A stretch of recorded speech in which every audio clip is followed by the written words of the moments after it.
Buen día, profesor y compañeros. En esta oportunidad vamos a hacer un análisis sobre los enfoques en la salud para la prevención y respuesta a la epidemia del VIH-Sida. Primero vamos a definir lo que es VIH-Sida, las principales diferencias entre estos dos, cuáles son los medios de transmisión y cómo prevenir la transmisión del VIH-Sida. Bueno, ¿qué es el VIH? El VIH o virus de la inmunodeficiencia humana es un virus que ataca al sistema inmunitario.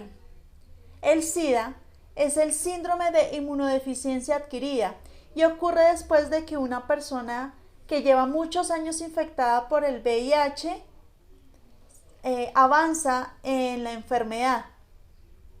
El SIDA debilita gravemente el sistema inmunitario y las personas que tienen esta enfermedad, las personas con SIDA contraen infecciones graves y desarrollan problemas de salud. Para entender de manera simple la diferencia entre el VIH y SIDA, podemos ver al VIH como el virus que causa el deterioro del sistema inmune en el ser humano y el SIDA como una condición provocada por este virus en una etapa avanzada. El VIH se puede controlar con ciertos medicamentos y se puede llevar una buena calidad de vida. Más sin embargo, ya con el SIDA, que es la fase avanzada de esta enfermedad, se puede desarrollar enfermedades mucho más fácilmente y corre el riesgo de desarrollar tuberculosis, cáncer, neumonía, entre otras enfermedades. Existen tres vías principales de transmisión del virus VIH. Esta vía sexual, la vía sanguínea y la vía perinatal. En la vía sexual, por relaciones sexuales sin preservativos. En la vía sanguínea, por contacto con sangre contaminada, ya sea al compartir jeringas o elementos cortantes o punzantes. Y la vía perinatal, entre madre e hijo durante el embarazo, el parto o la lactancia.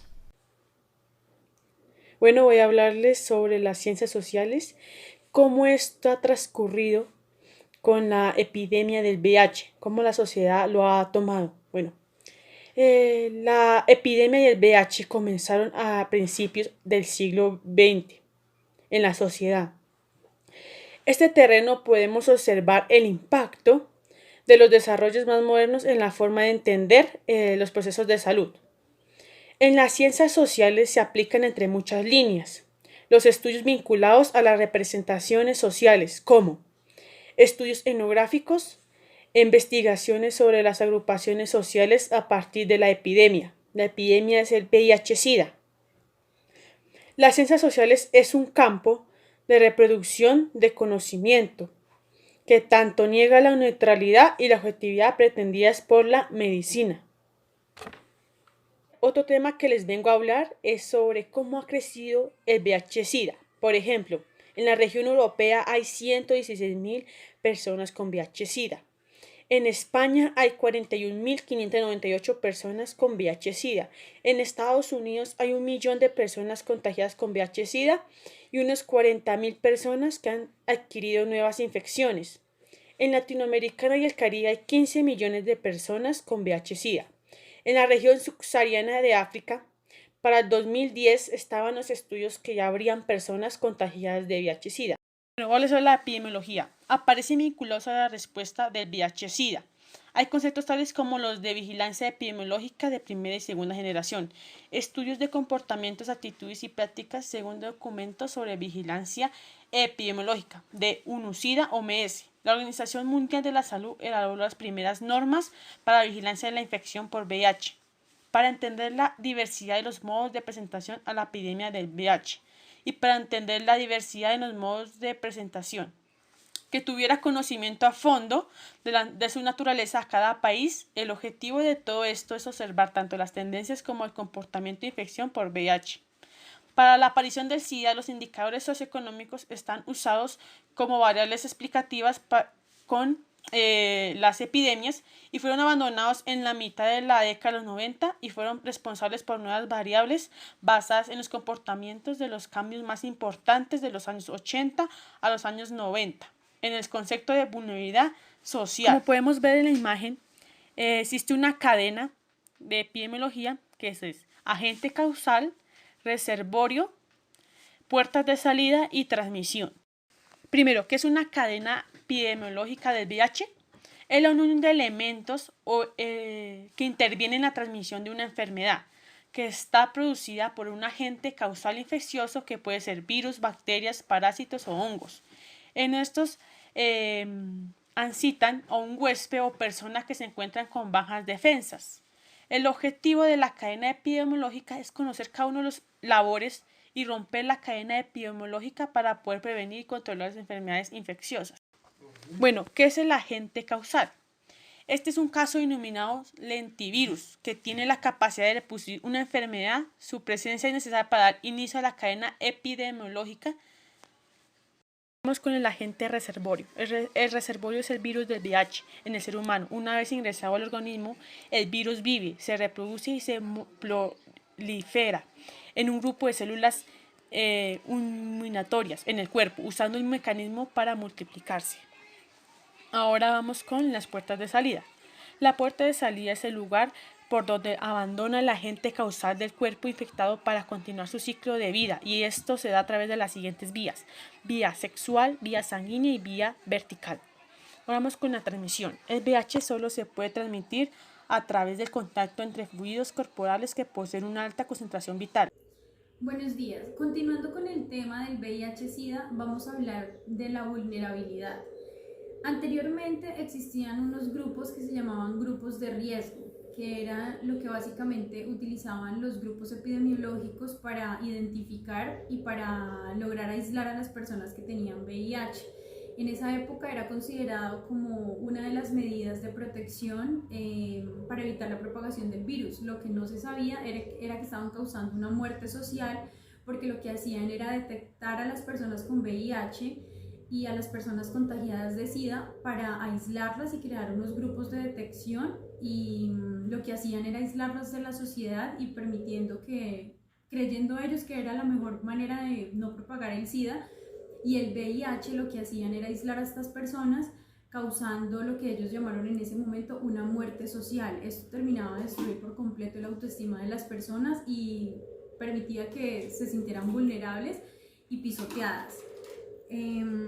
También se llegó a la conclusión de que estaban marcando los grupos de personas homosexuales como si fueran ellos los portadores, o por el hecho de ser homosexuales iban a ser portadores directos, o por sus gustos y preferencias sexuales tenían un índice mayor de contagio a las demás personas.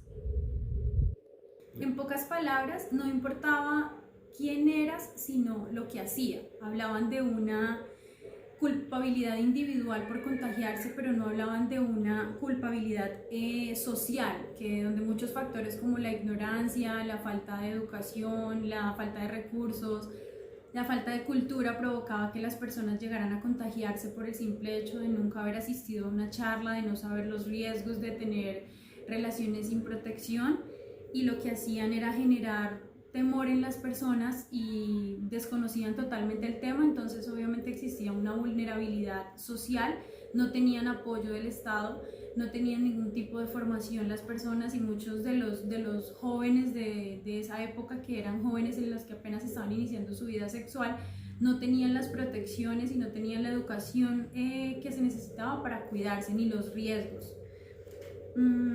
Después de un tiempo, después de 2 décadas, se dieron cuenta que estas medidas no servían, que no estaba disminuyendo el índice de contagio y que las personas contagiadas no tenían una buena calidad de vida, porque estos grupos básicamente lo que hacían era aislarlos a todos, y creían que esa era la medida de prevención. Cuando se dieron cuenta que no funcionaba, empezaron a implementar nuevas técnicas, que era básicamente que estas personas incluyeran por lo menos una persona que estuviera contagiada, para que, aparte de que se hablara de la enfermedad como tal, de los posibles síntomas, los posibles factores que iban a tener o que iban a encontrar en la enfermedad, también hubiera una persona que estuviera contagiada, una persona que viviera en carne propia esto que todos los días se enfrentaba, para que le contara a las personas y les dijera cómo era vivir con VIH.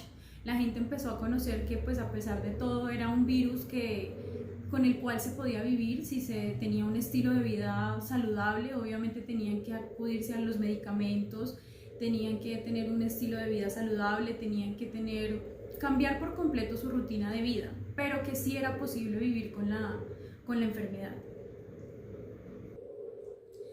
Finalmente, ONUCIDA en 1998 apoyó firmemente esta creencia de que las personas con VIH deberían ser las principales encargadas de educar y de hacer parte de estos grupos que eran verdaderamente grupos de apoyo, porque ellos eran los que realmente convivían con el virus y sabían cómo debían hacer y cómo educar a las personas para no contagiarse o qué hacer en caso de que llegaran a hacerlo.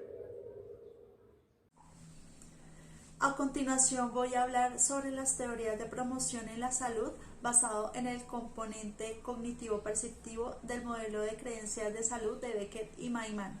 Este surgió en los años 50 por trabajos de psicólogos sociales en Estados Unidos. Este modelo incluye un importante componente que permite la evaluación de la posibilidad de enfermar. Está la planificación, la ejecución y la evaluación, la promoción y la prevención como detección precoz y prevención de enfermedades, el cumplimiento del paciente con los tratamientos y recomendaciones médicas. En la percepción de importancia se basa en que estudios demuestran que se encontrará una cura para el VIH-Sida. Es decir, ¿qué tan importante es para las personas la enfermedad o la posibilidad de contraer este virus?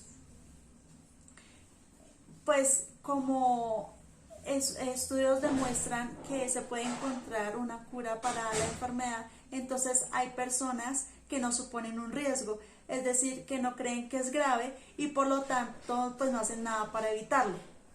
Es necesario las intervenciones educativo-informativas donde se pueda demostrar a las personas que sí pueden ser vulnerables a contraer este virus. Está también la percepción de susceptibilidad o riesgo, donde hay personas, comúnmente adolescentes, que creen que no pueden o no van a contraer la enfermedad. Entonces estos jóvenes tienen sexo sin protección, no usan métodos de barrera como el condón, porque piensan simplemente que son inmunes o que tienen la capacidad de eliminar el virus, que ellos no pueden contraer esa enfermedad. Entonces hacen prácticas que ponen en riesgo su salud. Está también la percepción coste-beneficio, que es la probabilidad de acción, la probabilidad de actuar o de adoptar una conducta de salud para la prevención de la enfermedad. Hay personas que se sienten anormales o que sienten que van a ser criticadas si no aprovechan la oportunidad, por ejemplo, de tener relaciones sexuales. Y eso comúnmente ocurre en los jóvenes o los adolescentes. Entonces se debe lograr esos cambios conductuales a largo plazo para la prevención del VIH y la modificación de la conducta de las personas. La probabilidad de acción depende de los beneficios y costes o la barrera que implica ejercer o no tal conducta. Se debe percibir la amenaza sobre la salud y la gravedad de las consecuencias. La persona debe producir cambios y modificaciones a su conducta. A largo plazo, la persona producirá más beneficios que inconvenientes o perjuicios. Es un esfuerzo que realiza para poder alcanzar esos beneficios. La creencia o percepción que un determinado problema es importante o suficiente grave como para tenerlo en consideración es la conciencia que se debe generar en estas personas porque para que ellos tomen acciones de prevención. Pues hay personas que dicen, no, pues eso no es tan grave, o no, eso no, a mí no me va a afectar. Entonces, cualquier persona es vulnerable o susceptible a ese problema. La acción a realizar producirá un beneficio mayor que un costo. Pues teniendo en cuenta lo anterior, para adoptar una conducta de salud primero, se debe percibir que somos susceptibles a contraer enfermedades. Segundo, percibir las consecuencias en caso de enfermar. Tercero, la conducta de salud. Adoptar conductas para la prevención de la enfermedad. Este modelo se ha empleado como herramienta psicoeducativa en la población para intervenciones preventivas contra el VIH-Sida. La conducta de salud se orienta a prevenir una enfermedad. Las variables que influyen son el contexto social, el círculo social como familia y amigos, la percepción de la enfermedad, los estados emocionales o las creencias acerca de la salud. Esas son las variables que influyen en la adopción de estas conductas. Uno de los temas que también se aborda es que no solamente con la biología alcanza. Bueno, a través de la creación de espacios preventivos asistenciales, esta nos obliga como a reflexionar sobre los modelos vigentes con respecto al comportamiento humano. En realidad, cuando se piensa en la salud tan solo como ganancia en cantidad de vida, también se tiende como a desencadenar prácticas preventivas y terapéuticas centradas en el interés, olvidándose claramente del funcionamiento subjetivo, donde incluye un factor de deseo. Una dimensión orgánicamente vinculada al sujeto y a la historia, donde por lo tanto es muy difícil de mensurar objetivamente. Bueno, el consentimiento informado como condición legal obligatoria para poder realizarse el test de la prueba del VIH en una persona que se ha puesto en tela de juicio, ya que el poder médico sobre los pacientes no solamente obliga a repensar a la atención en términos jurídicos, sino a un intento de volver a pensar en los profesionales del campo de salud. Bueno, estos también intervienen sobre cuerpos los cuales no son propios y el pedir permiso para poder intervenir sobre ellos. Así se plantea una revolución copernicana en los servicios de salud. ¿Qué más de esto? La resistencia activa de los equipos es presentar una señal en la calidad de planteo.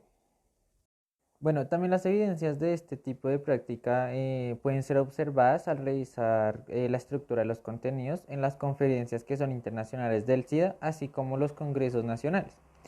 También se puede ver en la constitución de las sociedades científicas vinculadas al SIDA, las cuales salieron del concepto de sociedades médicas. Bueno, a partir como de las corporativas, para incorporar otras profesiones e inclusive a personas que trabajan en la temática sin llegar a tener un rango profesional. El principal desafío es transformar como las prácticas que se han mostrado ser eficaces en el campo de la atención del VIH, se han ido como interrelacionando con el planteo por los campos. Con respecto a la salud colectiva, cuando se expresa qué. Bueno, aquí lo voy a leer pues textualmente. Partiendo de conocimientos genéricos sobre epidemias, vulnerabilidad y medidas de promoción o prevención eficaz, analizar cada situación específica y construir un proyecto de intervención y una combinación singular de acciones dirigidas a factores biológicos, tales como medicamentos, vacunas y entre otros. Subjetivos, como la vitalidad, autoestima del grupo y capacidad de establecer compromisos y contratos, entre otros. En lo social son los programas intersectoriales y la movilización comunitaria y entre otros. Bueno, es probable que esta discusión se pueda incorporar en la salud mental dentro del campo de la medicina, ya que puede que haya avanzado en algunos pasos en el trabajo con el VIH-Sida.